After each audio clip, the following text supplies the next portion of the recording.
Et la question que posait l'Institut CSA, une exclusivité pour BFM TV, si c'était à refaire ce premier tour, si c'était à refaire avec les mêmes candidats, voilà ce que cela donnerait. François Hollande serait éliminé du second tour de l'élection présidentielle. Nicolas Sarkozy, 34%, Marine Le Pen, 23%. Marine Le Pen, elle est maintenant l'invitée du deuxième débat.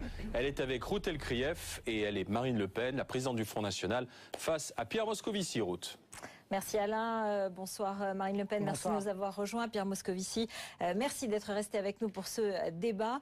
Peut-être que d'abord votre réaction Marine Le Pen, puisque Pierre Moscovici a déjà réagi tout à l'heure, mais nous allons y revenir.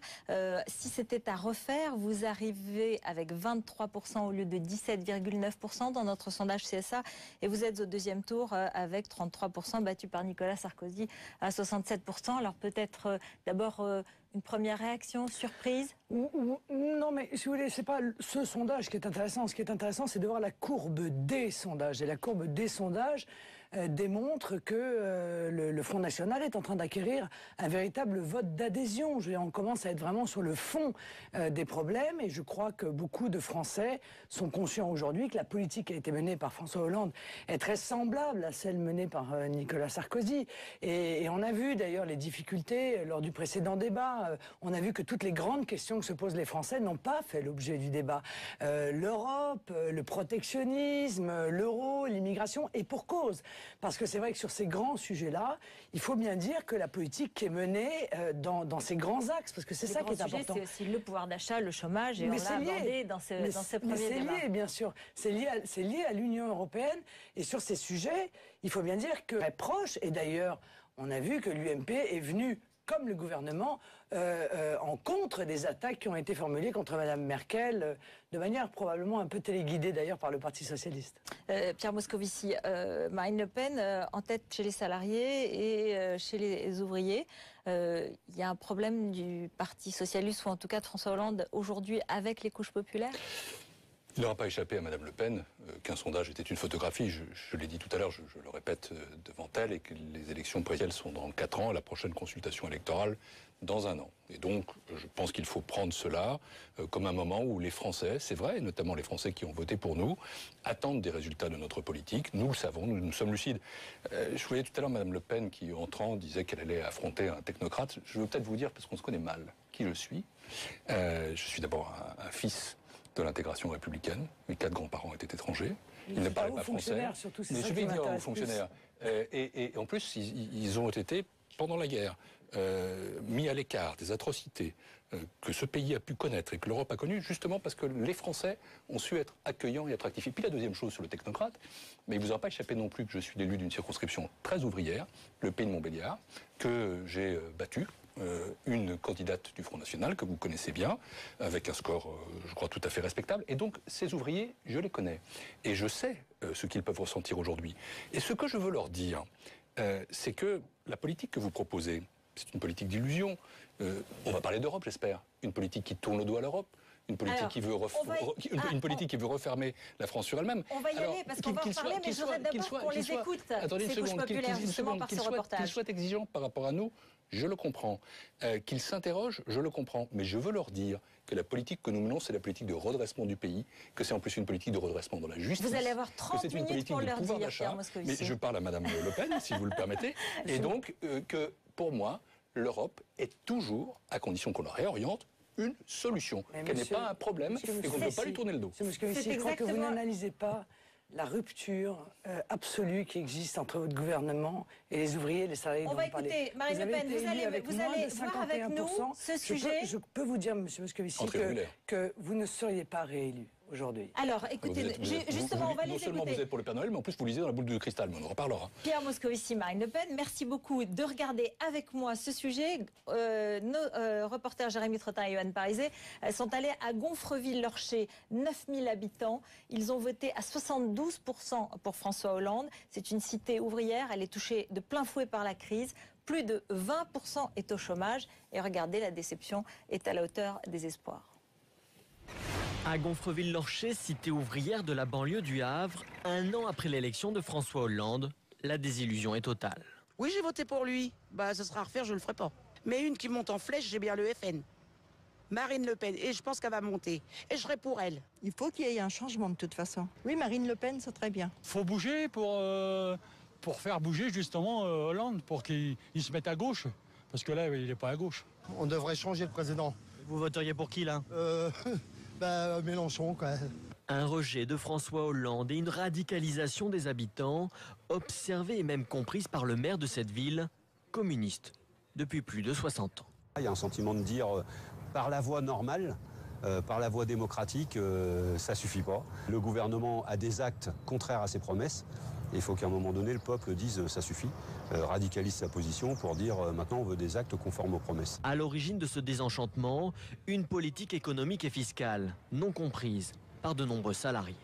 La loi sur les heures supplémentaires, par exemple. Par exemple, prenons un couple d'ouvriers, un couple qui travaille, qui s'est toujours démené pour se lever le matin et puis aller au travail. On continue à augmenter leurs impôts, on continue à augmenter leurs taxes. Et dès qu'il s'agit d'avoir une aide, il n'y a plus personne. Il ferait mieux de s'occuper de tout ce qui est la merde dans la France avant de s'occuper des mariages gays. Et puis, il y a aussi ces promesses non tenues, les fermetures de Florange et de Petroplus, vécues dans ce bassin industriel comme une véritable trahison. On leur a fait croire que il y avait espoir, alors qu'en fait, il n'y avait rien de... Il s'est rien passé, quoi. On les amenait en bateau en leur disant qu'il y avait peut-être des repreneurs. À chaque fois, les repreneurs arrivaient, à chaque fois, on les sabrait, quoi. Face à ces promesses non tenues, beaucoup ne croient pas aujourd'hui à celle de l'inversion de la courbe du chômage avant la fin de l'année. Souhait pourtant le plus cher à Gonfreville-Lorcher, où plus de 20% de la population est sans emploi. Voilà, le désespoir, la désillusion, le désenchantement. Comment vous y répondez un an après? Vous avez donné trop d'espoir, vous avez trompé les Français? Non, la campagne de François Hollande était une campagne de vérité. Il n'a justement pas fait ce qui a pu être fait jadis, c'est-à-dire laisser ouvertes les vannes du rêve, même s'il y a un rêve français. Ce rêve, c'est celui d'une France plus forte, plus juste, plus performante, plus souple, d'une France plus compétitive.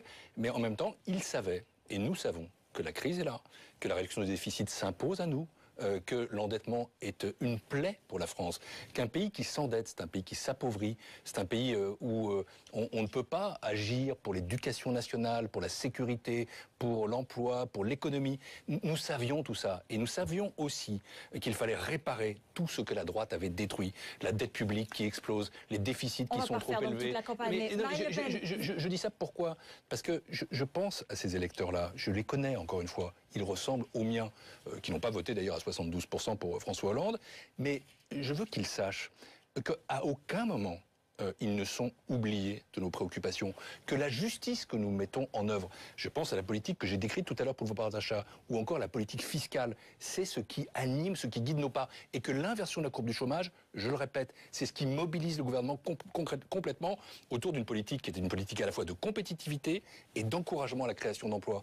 Alors voilà, ça prend du temps, c'est vrai, mais en même temps, non, nous n'avons pas oublié cette France qui souffre. Et nous ne voulons d'ailleurs pas jouer de sa souffrance, nous voulons lui offrir un espoir et des perspectives. Vous jouez de sa souffrance? Non, mais pas du tout. Mais vous savez, les Français, ils ont du bon sens. Bon, qu'est-ce qu'ils voient? Parce qu'ils voient que vous menez exactement la même politique que le gouvernement précédent. Vous êtes soumis aux mêmes diktats, vous êtes soumis aux mêmes interdictions édictées par l'Union européenne que vous avez contribué à construire, hein, évidemment, parce que vous avez été ministre des Affaires européennes, vice-président du Parlement, négociateur français pour le traité de Lisbonne, etc., etc. Bon, par conséquent, votre responsabilité, alors là, c'est 1000%. Bon, qu'est-ce qu'ils voient? Ils voient que la politique d'austérité, ça consiste à augmenter les impôts. Augmenter les impôts, ça fait baisser le pouvoir d'achat. La baisse des pouvoirs d'achat entraîne la baisse de la croissance. La baisse de la croissance entraîne évidemment la baisse des recettes pour l'État, et donc l'augmentation des déficits, et donc l'augmentation de la dette, et donc l'augmentation des impôts, la baisse du pouvoir d'achat. Et ça s'appelle un cercle vicieux. Quelle est votre solution? Il voit, mais je vais vous la donner, monsieur, Merci. vous la connaissez bien, elle est radicalement différente de la vôtre. Il voit que vous ne vous attaquez pas au véritable problème. Il y a 3 problèmes essentiels: le libre-échange, l'immigration et l'euro. Bon.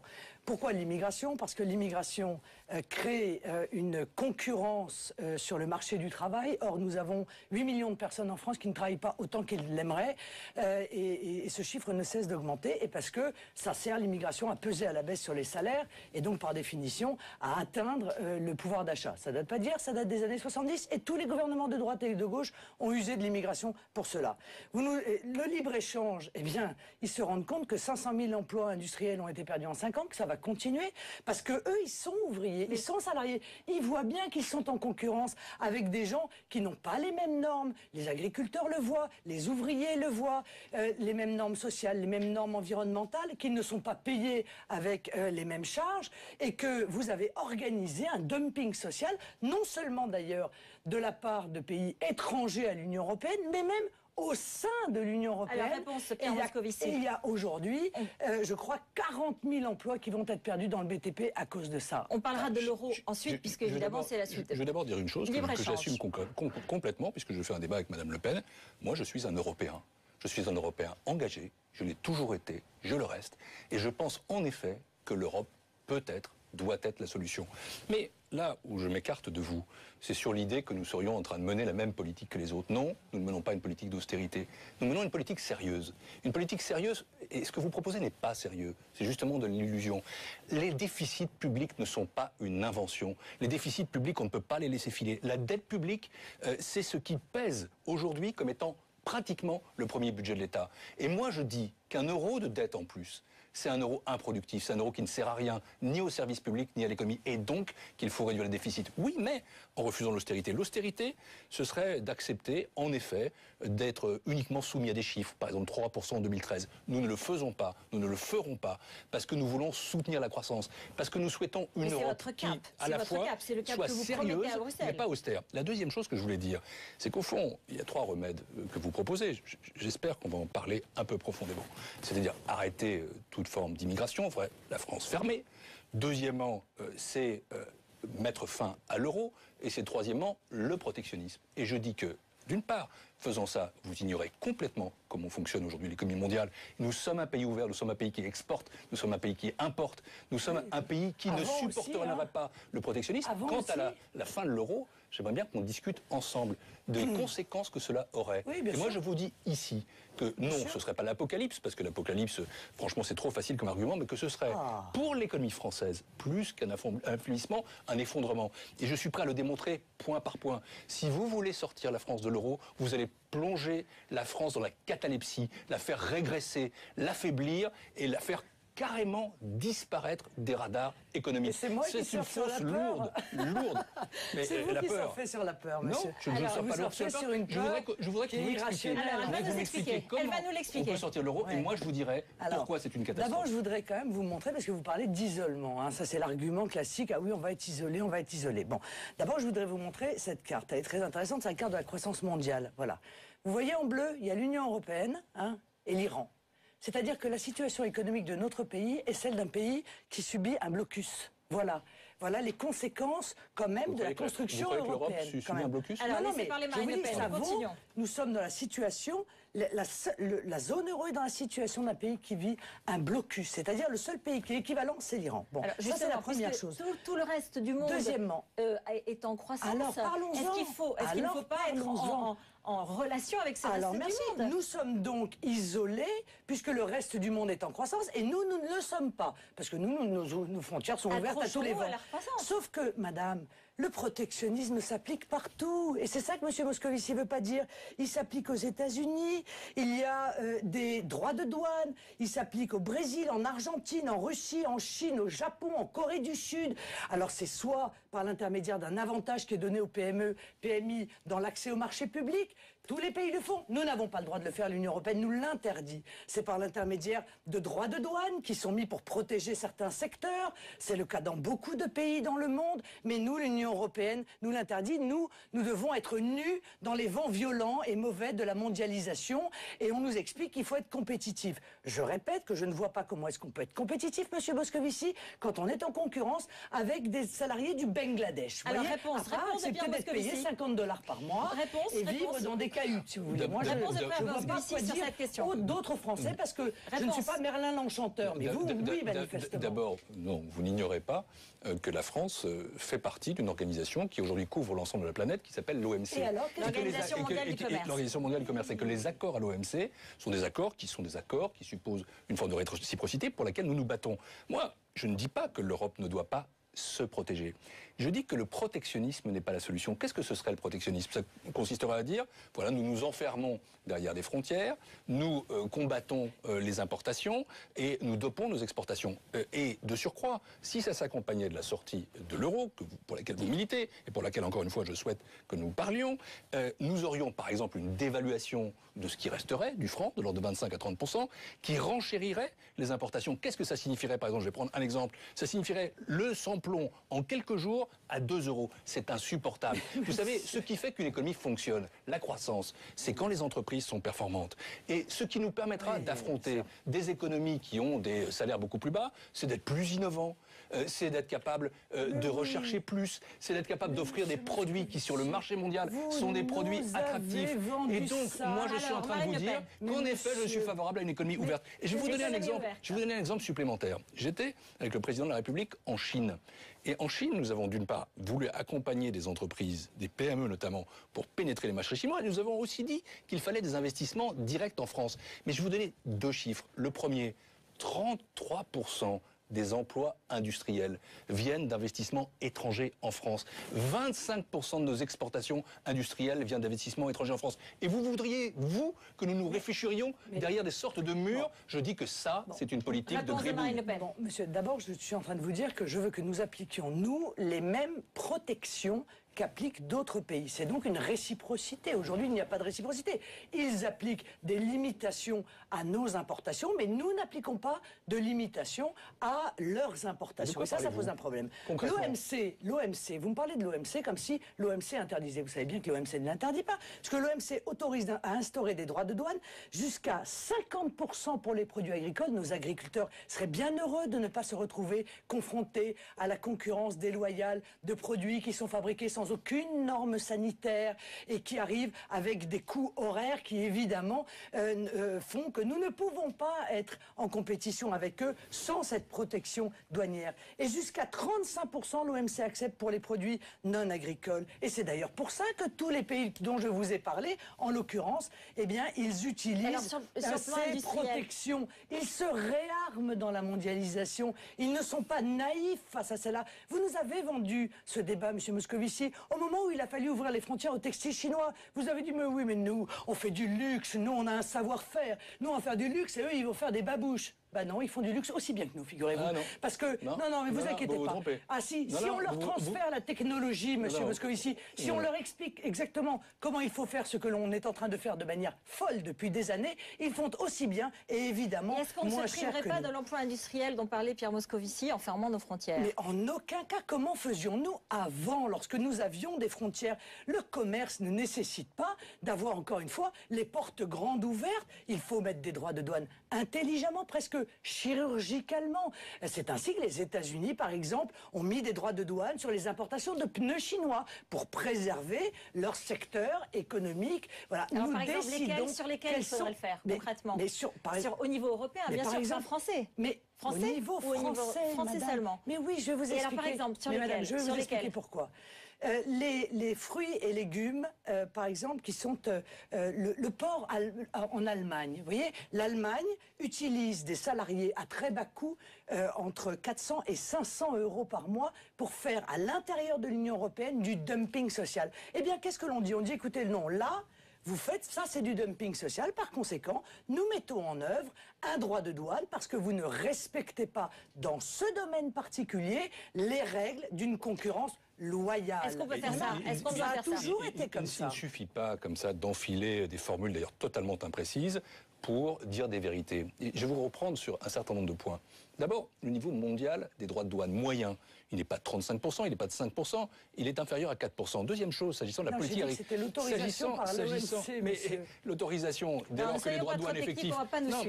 C'est quand Mme Le Pen dit qu'on peut faire 50% et qu'en pratique on fait moins de 4%, il y a quand même une différence qui est très sévère. Deuxième chose, sur l'agriculture. Ben moi, je suis très fier qu'on ait une politique agricole commune. Mais vous savez, dans les enceintes dites de l'OMC, dans les négociations commerciales internationales, on nous dit à chaque fois, c'est protectionniste. Et en effet, nous avons une agriculture qui est soutenue, une agriculture qui est défendue, une agriculture qui, à certains égards, est subventionnée. Et nous nous battons. C'est ce qu'a fait le président de la République pour la politique agricole commune. Et avec notre argent. Mais c'est l'argent de tous. Non, c'est notre argent. Mais les paysans savent très bien que sans l'Europe et sans la PAC, il n'y aurait plus d'agriculture en Europe, alors qu'au contraire, nous avons développé... Et la troisième chose que je voulais dire, c'est, encore une fois, on est en plein dans l'illusion, Madame Le Pen. Ce qui fait que les Chinois fonctionnent aujourd'hui, c'est parce qu'ils sont commercialement agressifs, c'est parce qu'ils sont innovants, c'est parce qu'ils sont performants, c'est pas parce qu'il y a des droits de douane. Et vous savez, vous parliez du luxe, je viens de Chine et de Hong Kong. Franchement, s'il y a un secteur qui se porte encore très bien dans l'économie française et dont on doit être fier, c'est celui-là. Pourquoi ? Parce que quand on innove et qu'on a des produits qui sont des produits qui correspondent à la demande, et il y a notamment une consommation qui se développe, y compris en Chine, alors ça fonctionne. Et donc, mon remède, c'est l'innovation. Celui de François Hollande, c'est une économie plus forte. Vous voulez simplement une économie qui soit fermée et donc plus faible. Mais je ne veux pas d'économie fermée, monsieur. Je veux que nous réarmions dans la mondialisation. Encore une fois, arrêtez. Mais non, monsieur, je l'ai dit, il faut arrêter le libre-échange. C'est pour ça que vos électeurs fuient, car eux, ils vivent le libre-échange tous les jours. Mais vous leur laissez croire que ce serait une solution, alors que c'est un mensonge. Ils vivent la désindustrialisation, ils vivent les délocalisations de la part d'entreprises qui vont chercher ailleurs des employés à bas coût dans une espèce de course à l'esclavagisme qui devrait vous faire honte, monsieur Moscovici. Écoutez, ne me faites pas ce numéro-là. Mais si, je vous le fais. Parce que la désindustrialisation, la délocalisation, je la connais aussi. Et ce qui fait qu'on va produire en France le Made in France pour lequel nous nous battons, c'est encore une fois parce que nous serons meilleurs que les autres, plus innovants, que nous aurons des entreprises qui sont plus performantes. C'est le crédit d'impôt compétitivité emploi, c'est la politique que nous menons pour investir en France avec la BPI. Et c'est pas des pistons, c'est pas des tuyaux, c'est l'économie, ce sont les entreprises. Vous les ignorez. Vous voulez simplement fermer des frontières, ériger des murs. Ce n'est pas une solution. Sortir de l'euro serait une solution, puisque c'est quand même un de vos mots d'ordre très importants. C'est là-dessus que vous proposez aussi une solution radicale. Pierre Moscovici disait dévaluation et appauvrissement finalement des Français très rapidement, renchérissement des produits, renchérissement de la dette. Oui, d'accord. Alors, écoutez, l'euro a démontré son inaptitude totale. L'euro est une véritable catastrophe. Ça fait 10 ans que l'euro est en place. Ça fait 10 ans que la zone euro a une croissance nulle, la plus mauvaise du monde. Bon. Aujourd'hui, tout le monde est conscient qu'il faut, avec nos partenaires européens, envisager le retour aux monnaies nationales et l'organiser. Pas attendre que ça nous saute au visage. L'euro, qu'est-ce que ça a comme conséquence? D'abord, ça a entraîné une augmentation des prix spectaculaire. Et on a beau essayer de maquiller ça par les chiffres, les Français, ils ont bien vu le prix du caddie. Bon. Deuxièmement... Si on sort de l'euro, il n'y aura pas d'inflation. Le sauvetage de l'euro. On ne cesse de sauver l'euro. D'ailleurs, M. Moscovici, qui est très compétent, il donne des leçons de compétences économiques à tout le monde, mais vous vous êtes beaucoup trompé aussi, M. Moscovici. Hein. Par exemple excusez-moi, vous nous avez expliqué qu'à Chypre, il n'y aurait pas de contagion de la crise, c'est la Slovénie qui est en train de tomber. Vous nous avez expliqué qu'on allait avoir 1,7 puis 0,8 de croissance. On a eu 0 de croissance en 2012, comme d'ailleurs je l'avais prévu, pardon, et on en aura probablement moins 0,1 à moins 0,3 en 2013. Donc toutes vos prévisions sont fausses, et elles seront fausses, et c'est bien grave, parce que c'est encore de l'austérité supplémentaire qu'il va falloir que vous mettiez en œuvre pour arriver à obéir aux injonctions de l'Union européenne. Le sauvetage de l'euro, ça nous a déjà coûté 70 milliards d'augmentation de l'endettement. Hein. Et je compte pas le droit de tirage de 31 milliards, le chèque que vous avez fait à Mme Lagarde, patronne du FMI, M. Moscovici, puisque c'est vous. De quoi parlez-vous? On va y venir. Vous vous êtes engagé au nom de la France à abonder à hauteur de 31 milliards le FMI, oui ou non? Pour vous, il faut le lâcher. Pour vous, il faut sortir de la zone euro et donc laisser un certain nombre de pays en difficulté. Mais, encore une fois, on voit bien que l'euro est un échec. Moi, je comprends que l'UMP et le PS n'aient pas envie de le dire. Parce que le dire, c'est revenir à cet extraordinaire slogan et en même temps qui fend le cœur de la jeunesse chypriote. Vos erreurs, notre futur. Voilà, l'euro a été une erreur majeure. Il ne sera pas sauvé. Et contrairement à ce que vous dites, M. Moscovici, c'est trop facile de dire c'est une folie de revenir aux monnaies nationales. Il y a plus de 35 économistes qui constate que l'euro n'est pas viable. Il y a 6 prix Nobel d'économie qui constatent que l'euro n'est pas viable. Et M. Sapir a fait une étude sur le retour aux monnaies nationales. Et qui ne vote pas pour le Front National. Non, qui vote plutôt pour Jean-Luc d'ailleurs. Permettez que je revienne sur un certain nombre de points. Et il s'avère que l'ensemble l'ensemble des oppositions qui sont portées au retour aux monnaies nationales sont fausses, toutes sans exception. Alors d'abord, les Français savent ce que l'euro leur a apporté, c'est-à-dire la stabilité, la protection et notamment le fait de pouvoir payer à la fois leurs dettes et les investissements des entreprises à des taux d'intérêt exceptionnellement bas. Je ne suis pas de ceux qui disent que la zone euro va bien, mais ce n'est pas pour la raison qu'a dit Mme Le Pen, c'est parce qu'au contraire, tous ces pays, tous nos pays étaient drogués depuis des décennies à l'endettement. C'est parce que nos systèmes bancaires étaient défaillants. Et ce qu'il faut faire aujourd'hui, c'est pas défaire l'euro, c'est le faire. C'est le construire, c'est faire en sorte effectivement de répondre pays par pays aux crises qui existent, c'est faire aussi en sorte de trouver des solutions structurelles, comme par exemple une supervision commune des banques, comme la garantie des dépôts, comme des solutions quand des banques font faillite. C'est ce à quoi je m'emploie, c'est ce à quoi nous nous employons. Alors, la deuxième chose... C'est de la dentelle et Mme Le Pen veut un coup radical, vous savez, les Français, là, pour le coup, les Français, pour le coup, qui nous regardent, savent ce que l'euro apporte. Et d'ailleurs, on parle d'enquête d'opinion de manière très robuste. Ils sont favorables à l'euro. Pourquoi ? Parce qu'ils savent que la sortie de la zone euro serait une catastrophe. Je vais vous montrer en quoi. Demain, à Dieu ne plaise, vous êtes aux responsabilités et vous décidez tout seul, parce que personne d'autre ne le veut, que la France sort de la zone euro. Qu'est-ce qui se passe ? Première chose, effondrement du système bancaire.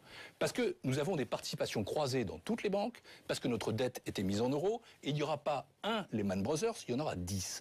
Et il y aura des centaines de milliers d'emplois qui seront concernés là. Deuxième chose, que se passe-t-il ? Ce qui se passe, c'est que l'euro continue à exister, c'est que les marchés continuent à exister, c'est que le crédit de la France s'effondre, c'est que nos taux d'intérêt, se mettent à monter de façon terrible. Et quand il n'y a pas de crédit, il n'y a pas d'investissement. Quand il n'y a pas d'investissement, il n'y a pas d'emploi. Voilà la réalité. Et troisième chose, nous serions dans une situation de finances publiques dès lors absolument dramatique. Et les retraites, vous parlez des retraités, les salaires des fonctionnaires, l'indemnisation du chômage, tout ce qui fait que nous avons un système social qui fonctionne, eh bien, ce serait détruit. Et moi, je dis que votre politique, c'est la politique du Père Noël, que vous vendez des illusions, que c'est un effondrement qui attendrait l'économie française, et que ce que nous devons faire, c'est consolider l'euro, pas le défaire.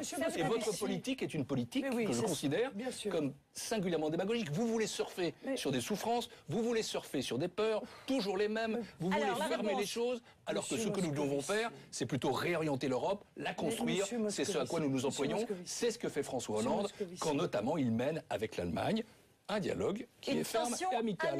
Et une confrontation ferme et amicale. Un dialogue ferme et amical. Ça vous plaît cette phrase 27% de chômage. Vous croyez que la Grèce, estimation 2014, 190% de déficit. La croissance du PIB, moins 25% depuis 2008. Il renvoie la l'Allemagne, 5,4%. Est-ce que c'est la faute de l'euro ? Comment pouvez-vous le démontrer ? Et pourquoi ces peuples ont-ils choisi d'y rester ? Pourquoi se battent-ils pour ça ? Les Espagnols et les Grecs qui nous ont demandé de les aider à tel point. Parce que vous leur avez dit, si jamais vous n'acceptez pas de vous faire tordre, vous et votre peuple, ce qui est une véritable honte, nous arrêterons de vous aider et nous vous jetterons dans l'apocalypse. C'est pas ce que je veux faire, moi. Moi, je veux organiser ce retour aux monnaies nationales. C'est la catastrophe. C'est aujourd'hui, monsieur Moscovici. Alors, comment ça se passe ? Comment ça se passe, Marine Le Pen ? Comment ça se passe, le retour ? Alors, vous me dites, la dette va exploser. J'entendais la même chose de monsieur Sarkozy. Il disait, ça va tripler la dette. On ne sait pas d'où ça sortait, ce chiffre d'ailleurs, mais c'est pas grave. Mais elle va coûter plus cher, puisqu'il y a une dévaluation, a priori. Mais dites-moi, madame, monsieur Moscovici, quand vous dites l'euro est trop fort, vous comptez faire quoi ? Quand je dis l'euro est trop fort, est-ce que j'ai dit que l'euro était trop fort ? Ah oui, vous avez dit l'euro est fort, j'ai pas dit ça. Non, j'ai dit que l'euro était une construction trop faible et que je voulais renforcer l'euro. C'est cela que je dis. Et puisque vous parliez tout à l'heure... L'euro est peut-être trop fort. Vous parliez tout à l'heure de Chypre. Alors, je vais y venir. Qu'est-ce qu'on fait ? Une seconde sur Chypre et puis je viens à l'euro trop fort. D'accord. Alors, sur Chypre, d'abord, il y a une chose que vous ne devriez pas faire. C'est comme ça, faire comme si cette économie, qui est une économie casino, qui repose sur un système bancaire hypertrophié, avec des rémunérations des dépôts complètement dingues, avec des non-résidents qui ne sont pas tous, croyez-le, des smicards chypriotes dans leur banque, était un modèle. Il fallait changer ça. Personne ne doit jouer sur la spéculation. Deuxième chose, par rapport à ça, il faut savoir quand ça se passait. C'était avant le G20 de Moscou, où je suis allé, comme ministre de l'économie et des finances. J'ai fait cette déclaration, et il y a eu à ce moment-là une déclaration à mon initiative, à l'initiative de la France, et du G8, les principaux pays de la planète, et du G20, qui a dit qu'il fallait absolument que nous agissions ensemble pour que les fondamentaux retrouvent leur place, c'est-à-dire pour que nos monnaies s'ajustent. Et depuis, cela a été le cas. Par conséquent, monsieur, et donc, si vous êtes en train de nous dire... ne déformez pas tout, non, mais écoutez, Madame Le vous Pen. dites l'euro est fort, ça veut dire que vous aimeriez que l'euro se déprécie ou se dévalue. Voilà, dites pas. Non, pas du tout. De quoi alors? Je vais vous dire ce que je voudrais. De quoi alors? J'ai dit ça à une époque où il y avait une politique agressive de la part de la Banque centrale du Japon, et je souhaitais que cela cesse. Mais ce sera toujours comme ça, monsieur. Madame Le Pen. Les États-Unis ce serait pareil et avec la France. Chine font des dévaluations compétitives parce qu'ils savent bien que nous... Quel type de franc voulez-vous? Moi, je vais vous dire.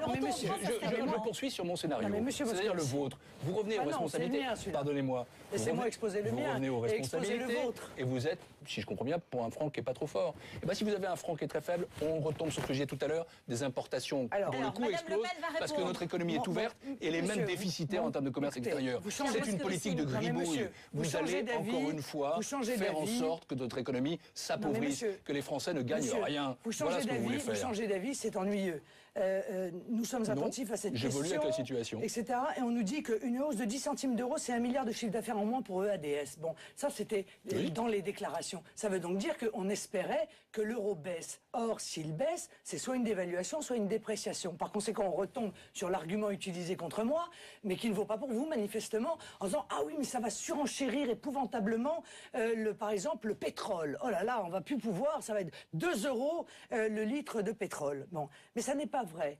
D'abord parce que moi, je compte baisser de 20% les taxes sur le pétrole. Vous savez que l'immense majorité du prix du pétrole, ce sont des taxes. Or, Monsieur Moscovici, en 2000, quand l'euro valait 0,80 $, eh bien, le prix de l'essence était inférieur et même très inférieur à ce qu'il est aujourd'hui. Vous savez donc bien qu'il n'y a pas d'effet automatique. De la même manière que la dette, on nous a dit, si on revient, puisque vous savez que si on revient à une monnaie nationale, c'est à équivalent, c'est-à-dire un nouveau franc, puisque le franc s'appellerait franc, mais c'est un nouveau franc égal 1 euro. Ça ne va pas augmenter considérablement la dette, contrairement à ce qui a été dit, pour une raison simple, c'est que 85% de la dette, ce sont des contrats de droit français. Par conséquent, ça ne changera strictement rien. C'est vraiment... Permettez-moi de terminer sur l'épargne des retraités. On va finir sur ce thème. L'épargne des retraités, il va lui arriver exactement ce qui est arrivé à Chypre. Puisqu'aujourd'hui, chacun admet, et même le président chypriote l'a dénoncé, que Chypre a servi de cobaye à ce que vous ferez demain pour pouvoir sauver votre monnaie, que vous aimez tant, l'euro, et qui fait tant de mal. Eh bien, vous irez taper dans les dépôts et donc dans l'épargne des Français, comme vous avez tapé dans l'épargne des Chypriotes et peut-être demain dans l'épargne slovène. Il nous reste 5 minutes, on va conclure sur ce thème et je voudrais qu'on parle d'immigration. Je crois que je suis un petit peu en retard, donc je peux dire 2 choses là-dessus. D'abord, sur la dette.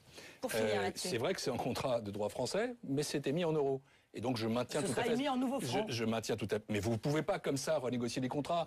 Ça existera. En droit international, monsieur, c'est exactement ce qui se passe. Je vous dis, Madame Le Pen, qu'effectivement la dette exploserait à ce moment-là et que nous devons absolument prohiber cela. Deuxième chose, sur Chypre encore une fois, il faut connaître la position française. Nous avons toujours été opposés à ce qu'on touche les dépôts inférieurs à 100 000 euros et c'est ce qui s'est finalement fait. Et comparer la Chypre à la France, c'est vraiment d'une démagogie absolument invraisemblable. Enfin, troisième chose. Voilà, la dévaluation, attendez, la dévaluation que j'évoquais, c'est pas une dévaluation de quelques fractions, comme on peut l'envisager. C'est 25 à 30% parce que dès lors que la monnaie s'effondrerait, et je dis qu'à ce moment-là, je dis même si vous voulez 20%, moi ça m'est égal. Je dis qu'effectivement à ce moment-là, vous aurez des ordinateurs plus chers, Internet plus cher, vous aurez tout ce qui est importé plus cher, vous aurez surtout l'essence beaucoup plus chère, et vous aurez pour le panier des ménages là, quelque chose qui ferait en sorte que leur consommation serait touchée.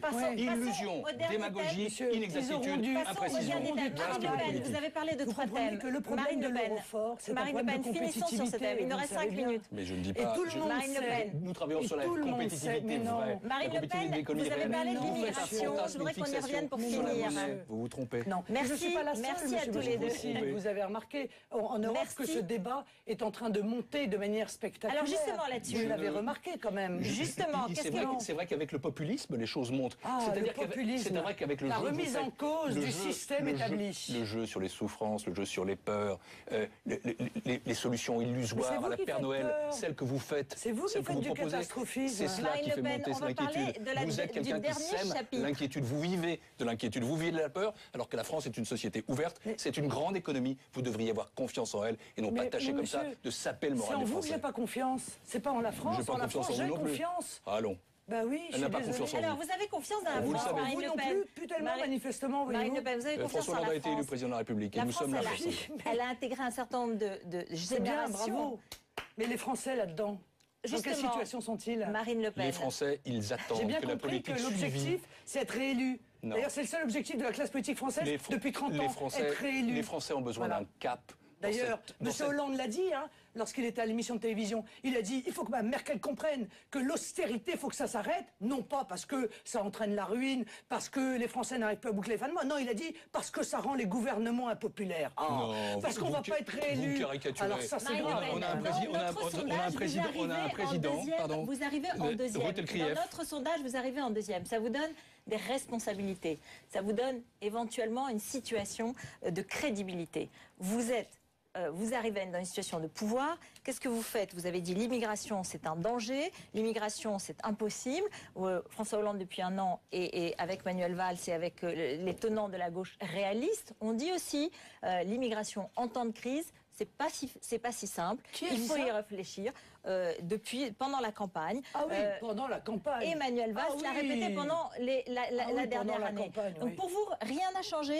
Pour vous, depuis un an. Excusez-moi, moi je regarde ce que M. Valls a dit. M. Valls a dit je ferai la même politique d'immigration que Nicolas Sarkozy, c'est-à-dire 200 000 entrées légales par an. 200 000 par an. Sans compter les clandestins, parce qu'on n'a pas parlé du problème des Roms, mais c'est un problème qui est considérable. Et M. Valls s'en rend compte, sauf qu'il n'a pas les moyens. Car à chaque fois, c'est pareil. C'est l'impuissance. Ah ben, on ne peut pas faire. Ah ben, Schengen. Ah ben, les frontières sont ouvertes. On est un pays ouvert. On est un pays ouvert. Jusqu'à où et jusqu'à quand? Et jusqu'à quel niveau de poids pouvons-nous supporter cela? Vous êtes allé devant un camp de Roms il y a 2 jours, et ils étaient derrière vous. Certains vous ont dit pourquoi vous ne leur avez pas parlé, mais concrètement, vous leur dites du jour au lendemain, vous prenez vos clics et vos claques et vous partez, c'est ça? C'est exactement cela, Madame K. Ils sont clandestins sur le territoire français, que nous versons des milliards à la Roumanie et à la Bulgarie pour intégrer les Roms, ce que manifestement ils ne font pas, mais surtout je maîtrise à nouveau mes frontières, car c'est bien gentil de jouer les généreux,